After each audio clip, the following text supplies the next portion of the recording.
Mail-order bride arrived to find 5 children and an empty cradle, but she became the hope they needed. The train's whistle pierced the crisp autumn air as it pulled into Millbrook Station, its iron wheels grinding against the tracks with a finality that made Eleanor Whitmore's heart skip.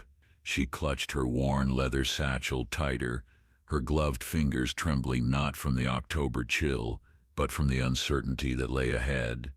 3 months ago she had been a governess in Boston, tending to the spoiled children of wealthy merchants. Now, at 26, she was about to become a wife to a man she had never met, in a town she had never seen. The correspondence had been brief but earnest. Thomas McCarthy, a widower and farmer in Nebraska, sought a woman of good character to help raise his children and manage his household. Eleanor had responded not out of romance but out of necessity. Her position had been terminated when the family no longer required her services, and her meager savings would not sustain her much longer in the expensive city. The prairie offered a new beginning, even if it came wrapped in uncertainty. As the train hissed to a stop, Eleanor gathered her courage and stepped onto the wooden platform. The station was smaller than she had imagined, little more than a shed with a hand-painted sign. A few passengers disembarked around her, quickly disappearing into waiting carriages or on foot down the dusty main street. She stood alone, scanning the sparse crowd for the man who was supposed to meet her. "Miss Whitmore?" a voice called tentatively from behind her. Eleanor turned to see a tall, lean man approaching, his face weathered by sun and worry. His dark hair was disheveled beneath a worn hat, and his clothes, though clean, showed the signs of hard work. But it was his eyes that caught her attention, deep blue and filled with a sadness that seemed to run as deep as prairie wells. "Mr. McCarthy," she replied, offering a small curtsy, "I am pleased to make your acquaintance." Thomas removed his hat, revealing more of his careworn face. "Thank you for coming, Miss Whitmore. I hope the journey wasn't too difficult." "Not at all," Eleanor lied graciously, though her back still ached from 3 days of uncomfortable train seats and restless nights in station hotel. Thomas gestured toward a modest wagon hitched to 2 brown horses. "I thought we might head home directly, if that suits you. The children are eager to meet you." As they rode through the countryside, Thomas attempted conversation, pointing out landmarks and neighboring farms, but Eleanor could sense his nervousness. The fields stretched endlessly around them, golden with unharvested corn and dotted with farmhouses that seemed impossibly isolated. This was a far cry from the bustling streets of Boston, where she could walk to shops and libraries and theaters. Here the nearest neighbor appeared to be miles away. "How many children do you have, Mr. McCarthy?" Eleanor asked, realizing she knew surprisingly little about the family she was about to join. "5. Thomas replied, his voice catching slightly. "Well, 5 now. There were 6, but—" He trailed off, his knuckles whitening as he gripped the reins. Eleanor waited, but he did not continue. She noticed how his jaw tightened and how he seemed to stare fixedly at the road ahead. Whatever had happened to the 6th child was clearly a source of great pain. The McCarthy farm came into view as the sun began to set, painting the sky in shades of orange and pink. The house was larger than Eleanor had expected, a 2-story structure with a wraparound porch, though it clearly needed attention. Several shingles were missing from the roof, and the fence around the vegetable garden sagged in places. But there was something inherently welcoming about it, perhaps the warm light glowing from the windows, or the way it seemed to nestle naturally into the landscape. As the wagon pulled up to the front porch, the door burst open and children spilled out like puppies, ranging in age from what appeared to be about 14 down to perhaps 4 years old. They hung back shyly, clustering near the porch steps and watching Eleanor with curious eyes. Thomas climbed down from the wagon and moved to help Eleanor, his movements awkward with nervousness. "Children," he called, "come meet Miss Whitmore."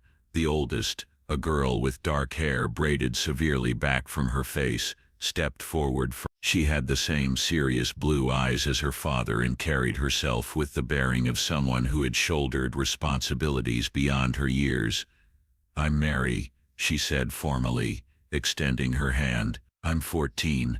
I've been managing the household since. She stopped abruptly, glancing at her father. Since your mother passed, Eleanor finished gently, taking the girl's work-roughened hand in both of hers. I can see you've done an admirable job.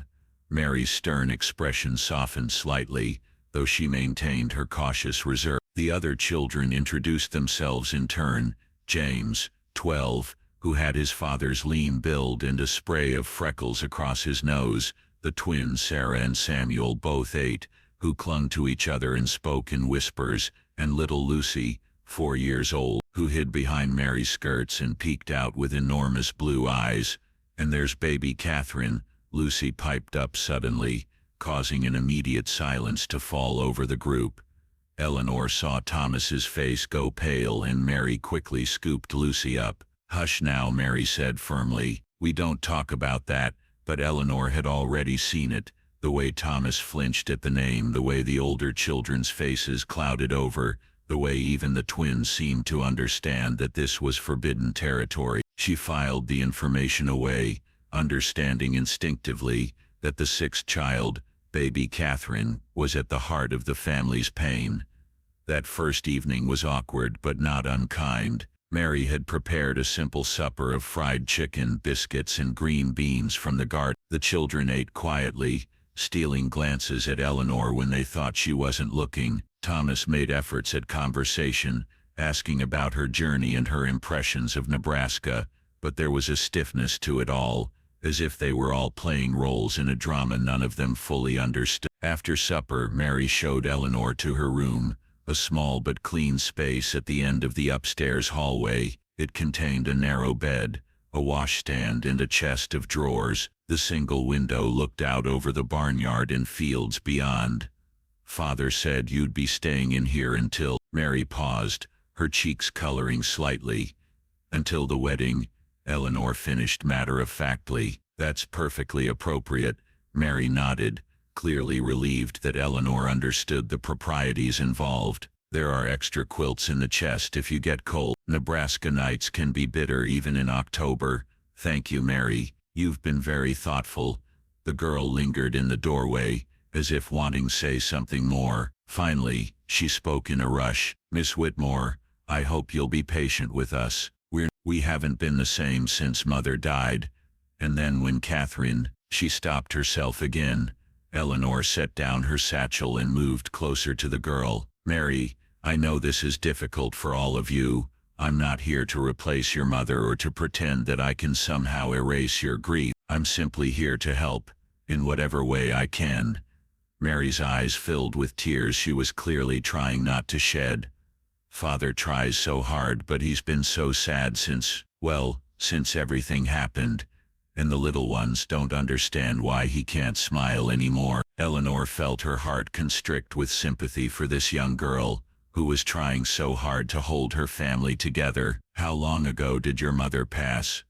8 months, Mary whispered. And Catherine was born 3 months later. She only lived for 2 weeks. Eleanor closed her eyes, finally understanding the full scope of the tragedy that had befallen this family. A mother lost in childbirth, followed by the death of the infant she had died bringing into the world. No wonder Thomas seemed so broken, so desperately in need of help that he would marry a stranger. I'm so sorry, Mary, Eleanor said softly. That must have been unbearable for all of you. Mary wiped her eyes with the back of her hand. Father hasn't been in Catherine's room since she died. We kept it just as it was when but he won't go near it. Sometimes I hear him crying at night and I don't know what to do. Eleanor reached out and gently squeezed Mary's shoulder. You've been carrying far too much responsibility for someone your age, but you're not alone anymore. We'll figure this out together, all right. For the first time since Eleanor's arrival, Mary's composed facade cracked, and she allowed herself to lean into Eleanor's embrace for just a moment before straightening up and resuming her adult demeanor. That night Eleanor lay awake listening to the unfamiliar sounds of the prairie, the wind whistling around the house, the distant lowing of cattle, the creak of settling timber. But underneath it all she could hear something else, the muffled sound of a man crying somewhere in the house below. The next morning dawned gray and cold, with a sharp wind that promised winter was not far away. Eleanor rose early, determined to make herself useful and begin the delicate process of finding her place in this wounded family. She found Mary already in the kitchen, efficiently preparing breakfast while the younger children still slept. "Good morning," Eleanor said quietly, not wanting to wake the others. "May I help?" Mary looked surprised.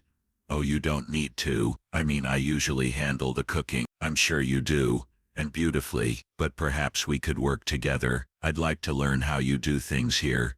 Gradually, Mary relaxed and began showing Eleanor around the kitchen, explaining their routines and preferences. Eleanor noticed how the girl moved with practiced efficiency, clearly having taken on the full burden of household management at an age when she should have been focused on her studies and friends. When Thomas came in from the morning chores, he stopped short at seeing Eleanor standing at the stove, stirring a pan of scrambled eggs while Mary sliced bread. There was something almost painful in his expression, as if the sight of a woman in his kitchen was both wonderful and heartbreaking. "Smells good in here," he said quietly, hanging his hat on a peg by the door. "Miss Eleanor taught me a new way to make eggs," Mary said, her voice carrying a note of enthusiasm that Eleanor hadn't heard the day before. As the family gathered for breakfast, Eleanor began to observe the dynamics more carefully. James was quiet and serious, clearly trying to fill the role of man of the house despite his 12 years. The twins were subdued, more withdrawn than typical children their age should be. Little Lucy seemed the most resilient, chattering occasionally, but often looking around as if searching for someone who wasn't there. After breakfast, Thomas prepared to head out to the fields for harvest work. "I'll be cutting corn most of the day," he told Ellen. "Mary can show you around the place, help you get settled." As the days passed, Eleanor began to understand the rhythms of farm life and the particular challenges facing this family. Thomas worked from dawn to dusk, driven by a determination that seemed to border on desperation. The harvest needed to be completed before the first hard frost, and he was behind schedule due to managing both farm work and household responsibilities since his wife's death. Eleanor threw herself into helping wherever she could. She learned to milk the cows, gathered eggs from the henhouse, and helped Mary with the endless tasks of cooking, cleaning, and mending. But more importantly, she began to build relationships with each of the children, taking time to understand their individual personalities and needs. James, she discovered, was fascinated by books and learning but felt guilty about any time spent away from farm work. Eleanor began reading with him in the evenings, and she could see his hungry mind absorbing every word. The twins, Sarah and Samuel, were creative children who had suppressed their playful instincts in the heavy atmosphere of grief. Eleanor encouraged their imagination, teaching them games and songs, and gradually their natural exuberance began to resurface. Little Lucy was perhaps the most challenging. She clearly remembered her mother and often asked questions that no one seemed able to answer. "When is Mama coming back?" she would ask, or "Why doesn't Papa smile anymore?" Eleanor found herself becoming the one to field these difficult queries, trying to provide honest but age-appropriate answers.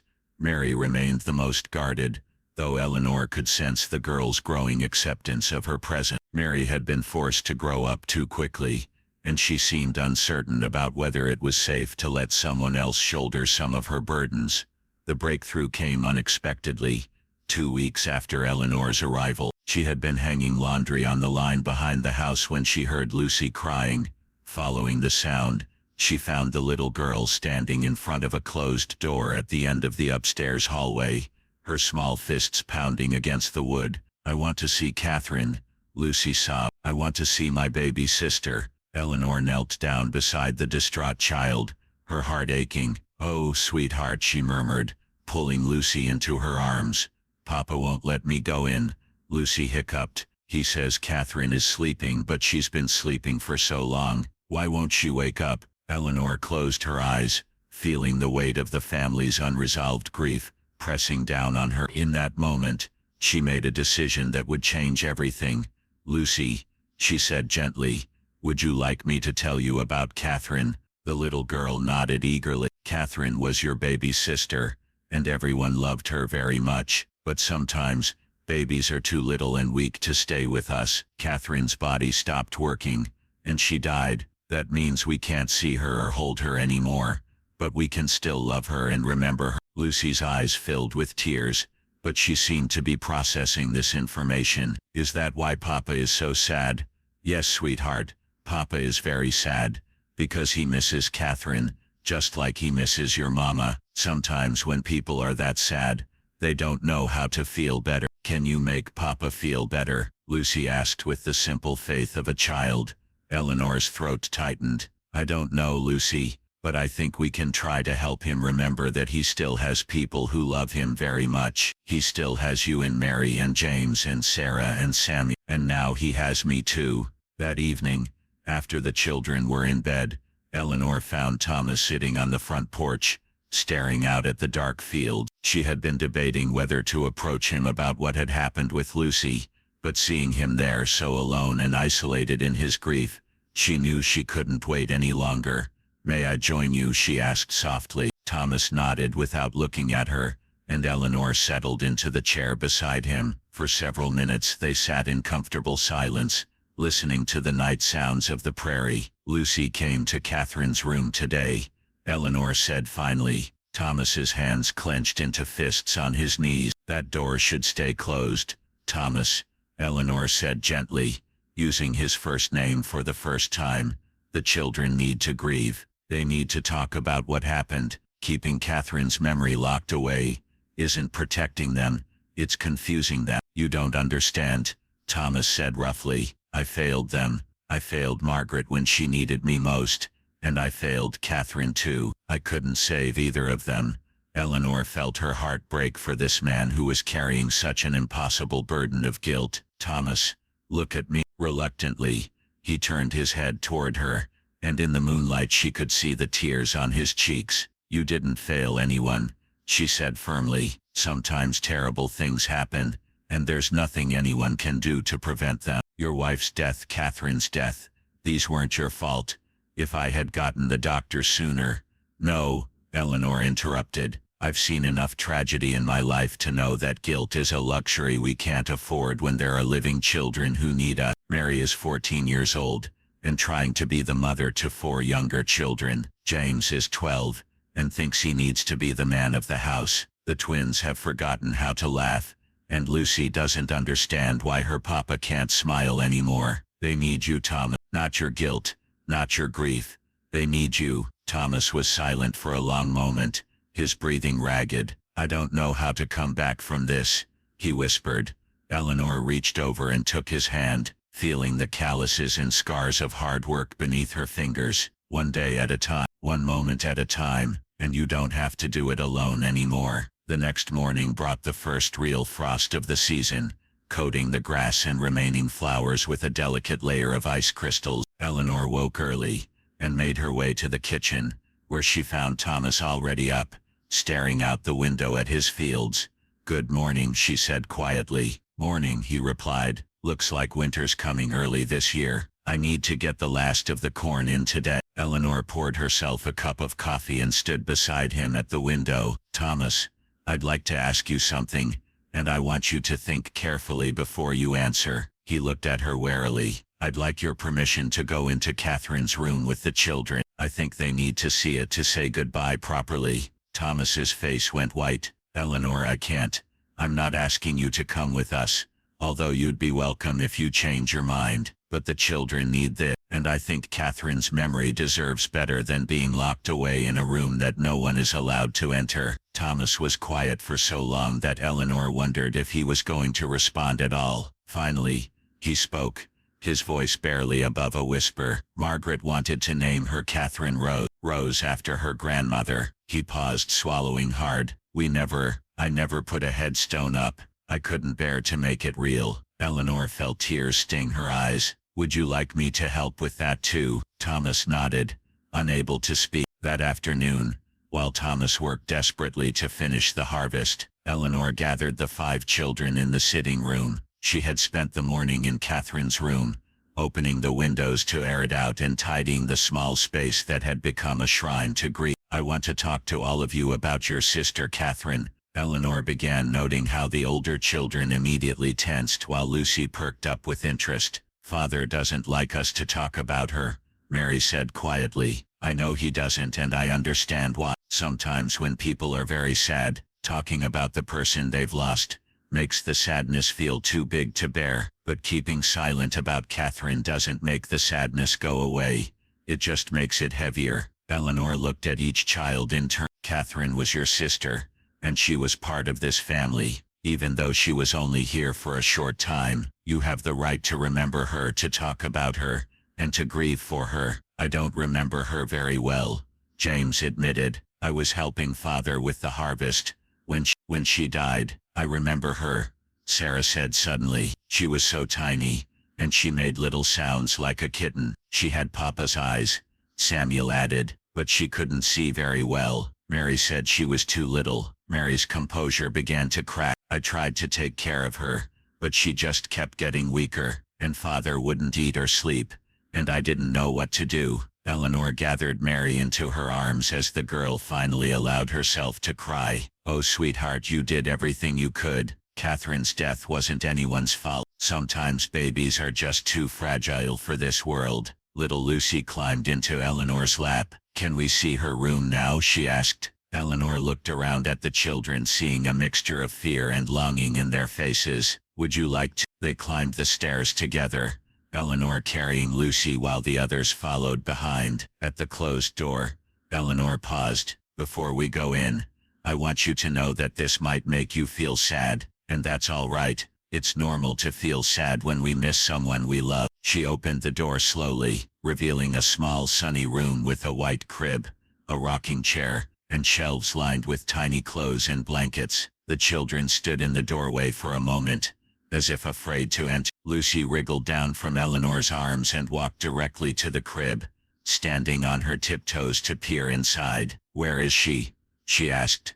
She's not here anymore, sweetheart, Eleanor explained gently. When people die, their bodies are buried in the ground, but their spirits go to heaven. Like Mama? Lucy asked. Yes, like Mama. One by one, the other children entered the room. Mary picked up a tiny yellow dress from the shelf, holding it against her chest. James stood awkwardly by the window, clearly struggling with emotions he didn't know how to express. The twins approached the crib together, Samuel reaching out to touch the soft blanket that still lay folded inside. She was so small, Sarah whispered. Eleanor let them explore the room at their own pace, answering questions and offering comfort when tears came. After about an hour, she gathered them back in the sitting room. I have an idea, she said. What if we each thought of something special to remember about Catherine and we wrote it down? We could make a memory book for her. The children embraced this idea enthusiastically, and they spent the rest of the afternoon working on their memory book. Lucy drew pictures of Catherine with angel wings. The twins wrote about how soft her hair was. James wrote a poem about his baby sister. Mary carefully recorded the date of Catherine's birth and death,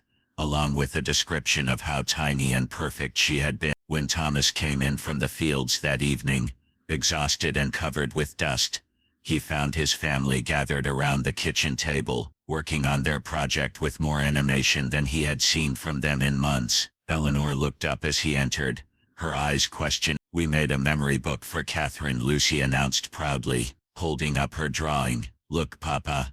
She has wings like an angel. Thomas's face went through a series of emotions. Shock, pain, and then something that might have been relief. He reached out with a trembling hand to touch the drawing, and when he spoke his voice was thick with tears. It's beautiful, Lucy. Catherine would have loved it. That night after the children were in bed, Thomas found Eleanor in the kitchen, finishing the dishes from supper. Thank you, he said simply. Eleanor turned to face him, seeing that some of the terrible tension he had been carrying seemed to have eased. How do you feel? Thomas considered the question carefully. Raw, he said finally, but lighter some. I had forgotten that grief doesn't have to be carried alone. No, Eleanor agreed. It doesn't. Thomas moved closer, and for a moment Eleanor thought he might embrace her. Instead, he reached out and gently touched her hand. Eleanor, I want you to know that I asked you to come here because I needed help. I was desperate and I thought I needed someone to take care of the practical things so I could just survive each day. But what you've done for us, what you've done for my children, it's more than I ever dared hope for. Eleanor felt her cheeks warm. Thomas, your children are remarkable. They've been through something terrible, but they're strong and loving and resilient. They just needed permission to grieve and to hope again. And what about me? Thomas asked quietly. Do I have permission to hope again? Eleanor's heart skipped, understanding the deeper question he was asking. I think, she said carefully, that hope is something we have to choose for ourselves, but we don't have to choose it alone. The weeks that followed brought the first snow and the completion of the harvest. Thomas worked with renewed energy as if the emotional breakthrough had freed him to engage with life again. The children began to relax into more normal patterns, laughing more often and asking Eleanor about her life before she came to Nebraska. Eleanor found herself falling into the rhythms of farm life more easily than she had expected. She learned to preserve vegetables,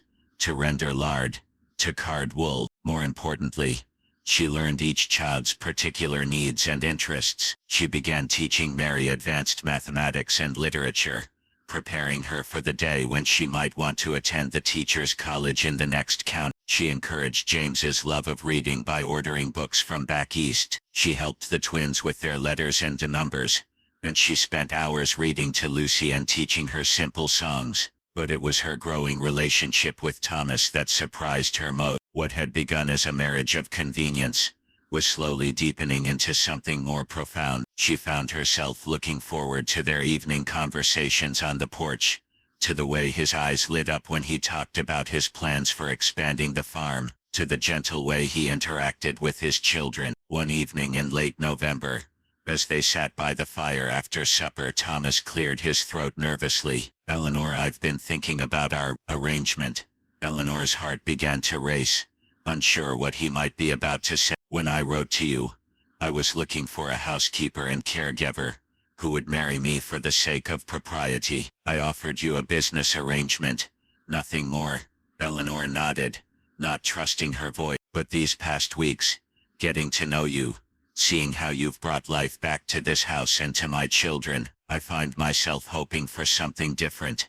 Eleanor met his eyes, seeing vulnerability and hope warring in there. I'm hoping, Thomas continued, that maybe you've come to care for us, for me, and that when we speak our vows, they might mean more than just a legal formality. Eleanor felt tears spring to her eyes. Thomas, I came here expecting to fulfill a duty. I never expected to find a family that would capture my heart so completely. Thomas reached for her hands, holding them gently. Then you'll stay, not just as a hired woman, but as my wife, as their mother. Yes, Eleanor whispered. Yes, I'll stay. They were married on a snowy December morning in the little church in town, with all 5 children standing as witnesses. Eleanor wore her best blue dress, and Thomas had borrowed a suit from his neighbor. The ceremony was simple, but when they spoke their vows, there was nothing simple about the emotion behind the words. As they drove home through the falling snow,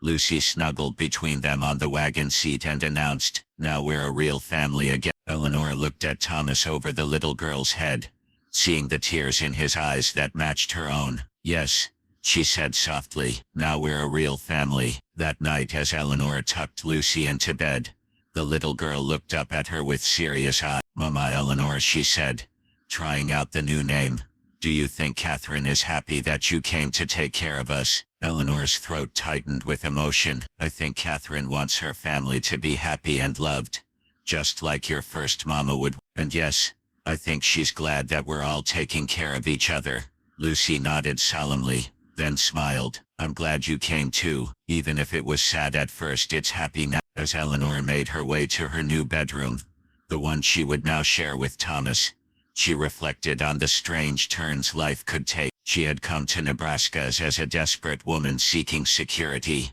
but she had found something infinitely more valuable, a family who needed her as much as she needed them, and a love that had grown from the ashes of tragedy. The empty cradle still sat in Catherine's room, but it was no longer a symbol of loss. Instead, it had become a reminder that love persists beyond death, that families can be rebuilt from brokenness, and that sometimes the greatest blessings come disguised as our deepest challenge. Eleanor had arrived as a mail-order bride to find 5 children and an empty cradle, but in becoming the hope they needed, she had discovered that she was exactly where she belonged.